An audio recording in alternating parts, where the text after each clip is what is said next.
Le dernier quart d'heure de Smart Bourse, chaque soir c'est le quart d'heure thématique et chaque lundi le thème ce sont les États-Unis, la vie politique et économique américaine en l'occurrence. Nous en parlons bien sûr avec notre correspondant américain Pierre-Yves Dugas qui est en visio à distance avec nous. Bonsoir Pierre-Yves, merci beaucoup d'être là. Vous mettez le sujet de la politique antitrust de Donald Trump à la une.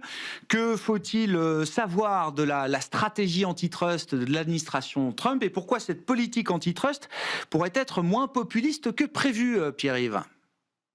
Ah oui, lorsqu'il faisait campagne il y a un an, Donald Trump nous expliquait qu'il n'avait pas peur de mettre au pas les grandes sociétés, qu'il était le représentant de la petite Amérique, du travailleur face à ces monstres. Depuis qu'il est à la Maison-Blanche, le discours a été un petit peu dilué et dans la pratique, on s'aperçoit que Donald Trump, fondamentalement, se voit comme un grand patron, avec toute la modestie qu'on lui connaît, qu'il aime parler aux grands patrons, qu'il aime écouter les grands patrons et qu'il aborde même les problèmes macroéconomiques internationaux comme des problèmes de patron à patron. On ressent tout cela dans sa manière d'appliquer sa politique antitrust. C'est très simple. Cette année 2025, les entreprises ont tenté des opérations de fusion-acquisition 2 fois plus que l'année précédente. On a pour quelques 2000 milliards de fusions qui ont été annoncées. Si l'on ne s'intéresse qu'aux fusions de plus de 10 milliards de dollars, c'est une augmentation de 50%. Et les services antitrust du département de la justice et de la Federal Trade Commission n'ont tenté de bloquer que 3 opérations sous Joe Biden dans la dernière année de son mandat. Ces mêmes régulateurs de la concurrence avaient tenté de bloquer 6 fusions. On a vu d'énormes opérations s'annoncer. Le président Trump osait donner son avis publiquement sur leur faisabilité, ce qui exerce une forte pression sur les avocats du département de la justice. D'ailleurs, certains d'entre eux ont carrément été limogés. C'est ce qui s'est passé, par exemple, quand Hewlett-Packard Enterprise a voulu racheter Juniper Networks. Initialement, le département de la justice, sur une opération de 14 milliards de dollars, a dit « Attendez, il y a des marchés qui sont en commun, des produits qui sont en concurrence entre ces deux entreprises, les prix vont monter si elles fusionnent. » HPE a mobilisé des lobbyistes qui sont allés parler directement à Mme Bondi, qui dirige le département de la justice, et qui a coupé l'herbe sous le pied à ces équipes de l'antitrust, et on a négocié un deal qui a permis à HPE de se débarrasser de quelques activités relativement marginales, et le deal s'est fait parce que Donald Trump pensait fondamentalement que c'était un bon deal pour l'Amérique. On voit par exemple pour la première fois une tentative de fusion entre un énorme opérateur de réseau ferré de transport de marchandises, Norfolk Southern, côté est des États-Unis, vouloir fusionner avec Union Pacific, côté ouest. Pour la première fois, on aurait un seul transporteur qui irait d'une côte à l'autre, une opération de plus de 71 milliards de dollars. Donald Trump avait l'air de dire que finalement cette opération lui paraissait comme ça de loin, à vue de nez plutôt favorable. Ça sera difficile pour les autorités réglementaires de le contredire. Oui, effectivement, hein, Union Pacific Norfolk Southern, c'est peut-être, enfin jusqu'à présent, le plus gros deal de l'année, je crois, puisque ce sont 85 milliards de dollars qui sont engagés pour cette fusion entre les deux réseaux ferrés. Et puis, voilà, dans les éléments un peu anecdotiques autour de la thématique M&A, je crois que Goldman Sachs, au 3e trimestre, a réalisé son meilleur trimestre ever en termes de M&A et de fees, de revenus liés évidemment aux deals qui ont été conseillés par les banquiers d'affaires de Goldman Sachs, par exemple. Pierre-Yves, l'autre sujet, qui sera peut-être d'ailleurs un sujet imminent de cette fin d'année, c'est Kevin Hassett qui va se révéler au monde peut-être comme étant le futur président de la Réserve fédérale américaine à partir de mai 2026. Il y croit à mort en tout cas. On peut se tromper, hein. Donald Trump est champion pour annoncer qu'il a pris une décision et revenir dessus. Donc tant que l'annonce n'est pas faite, restons tout de même un peu prudents. Non, la bonne nouvelle, c'est que Kevin Hassett est sympa. il est souriant. Ça n'est pas le dogmatique très sérieux Stephen Myron, qui lui aussi est conseiller économique de la Maison-Blanche, toujours en titre d'ailleurs, ce qui est insensé, et qui siège comme gouverneur à titre temporaire à la Réserve fédérale.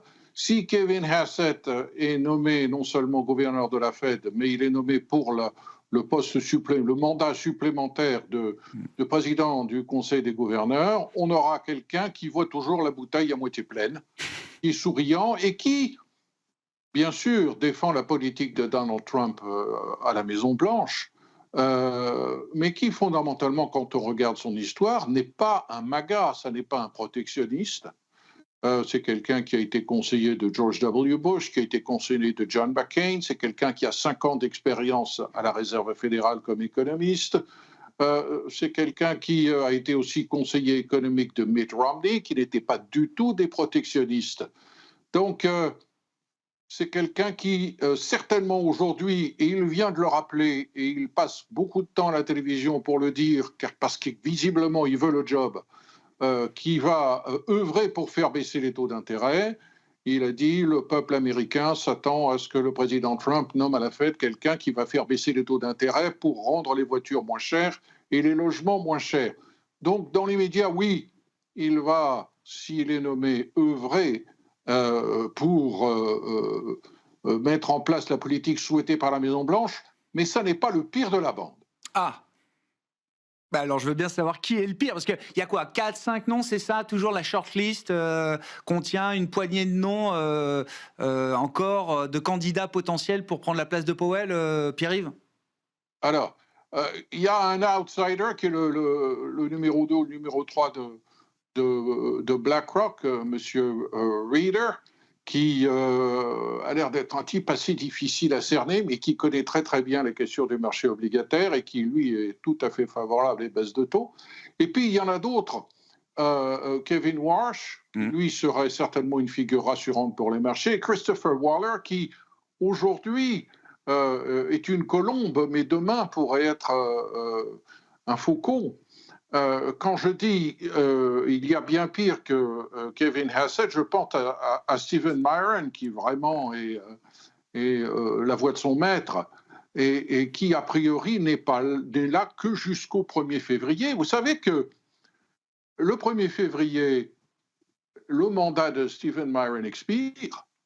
Il est possible que Donald Trump décide de nommer à sa place Kevin Hassett tout de suite, qui serait donc gouverneur jusqu'à la mi-mai, à l'expiration du mandat de Jerome Powell, qui pourrait lui-même, alors ce sont des configurations incroyables, ne plus être, donc ça on le sait, son mandat de président du Conseil des gouverneurs va arriver à son terme, mais qui pourrait rester encore en place jusqu'en janvier 2028, je crois, en tant que gouverneur. C'est difficile à imaginer, mais c'est tout à fait possible dans ce vent de folie qui souffle à Washington. Je voudrais faire un petit commentaire sur Jerome Powell, auquel on trouve toutes les qualités, et qui certainement a agi avec grande dignité et grand calme et grand stoïcisme face au torrent d'insultes qui s'est abattu sur lui depuis quelques mois, sortant de la bouche de Donald Trump. Et ce stoïcisme lui a valu énormément de respect dans les marchés, c'est vrai. Mais enfin, n'oublions pas qu'il est quand même l'homme qui a une part importante dans l'énorme erreur de politique monétaire qu'a été celle de la Fed à la sortie du Covid. Et que c'était formidable d'avoir quelqu'un comme Jerome Powell, qui était indépendant des partis politiques, mais indépendant ne veut pas dire infaillible. Et il s'est rattrapé depuis. Il ne veut pas commettre la même erreur à l'envers maintenant en baissant trop vite les taux d'intérêt, mais quel que soit le respect que mérite Jerome Powell, n'oublions pas qu'il s'est quand même beaucoup trompé. Et on le voit avec la Cour suprême, on nomme un juge qui a l'air conservateur et puis au bout de quelques mois se prend au jeu. Il finit par être assez indépendant dans sa manière de voir les choses. Le patron du Conseil des gouverneurs de la Réserve fédérale, son premier job, c'est de dégager un consensus. Ouais. C'est quelque chose qu'avait très bien vu d'ailleurs Alan Greenspan à partir de 1994, où un des objectifs de Greenspan était de minimiser le nombre de votes de dissension lors des réunions du comité monétaire de la Fed.